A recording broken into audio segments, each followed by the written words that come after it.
தமிழ்நாடு நுகர்பொருள் வாணிபக் கழகத்திற்கு சொந்தமான நவீன அரிசி ஆலைகளை கூட்டுறவுத்துறைக்கு வழங்கக்கூடாது உள்ளிட்ட பல்வேறு கோரிக்கைகளை வலியுறுத்தி தொமுச, INTUC, அண்ணா தொழிற்சங்கங்களைச் சேர்ந்த 100க்கும் மேற்பட்டோர் திருவாரூரில் ஆர்ப்பாட்டம் நடத்தினர். திருவாரூர் அருகே விளவல் பகுதியில் உள்ள தமிழ்நாடு நுகர்பொருள் வாணிபக் கழக மண்டல அலுவலகம் முன்பு தொமுச, INTUC, அண்ணா தொழிற்சங்கம் உள்ளிட்ட அனைத்து சங்கத்தினரும் இந்த ஆர்ப்பாட்டத்தில் பங்கேற்றனர். தமிழ்நாடு நுகர்பொருள் வாணிபக் கழகத்தின் கீழ் இயங்கி வரும் நவீன அரிசி ஆலைகளை கூட்டுறவுத்துறைக்கு மாற்றக்கூடாது, பருவகால கொள்முதல் பணியாளர்களை பணி நிரந்தரப்படுத்த வேண்டும், சுமை பணியாளர்களுக்கு கூலி உயர்வு வழங்க வேண்டும் என வலியுறுத்தியும் நுகர்வோர் வாணிபக் கழக நிர்வாகத்தை கண்டித்தும் கண்டன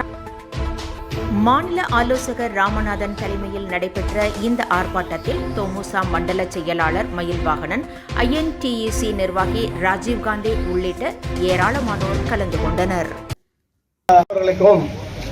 இதனை கலந்து கொண்டுள்ள எங்கள் மண்டல தலைவர், மண்டல பொருளாளர் மற்றும் அமைப்பு செயலாளர்களுக்கும் மற்றும் அண்ணா தொழிற்சங்கத்தை சேர்ந்த பாலிசர் மற்றும் அண்ணா தொழிற்சங்க கோமகன் மற்றும் உள்ளிட்டவர்களையும், INTUC சேர்ந்த தம்பி ராஜீவ்காந்தி உள்ளிட்ட அனைத்து தொழிற்சங்க தலைவர்களையும் மற்றும் CAT தம்பி நமது மதன் தம்பி அவர்களையும் மற்றும் கலந்து கொண்டுள்ள சுமை தொண்டர்களும் MRM தொழிலாளிகளையும் கலந்து கொண்டுள்ள அனைத்து தொழிலாளர்களுக்கும் இந்த கண்டன ஆர்ப்பாட்டத்தின் தலைவர்கள் வரவேற்க நன்றி.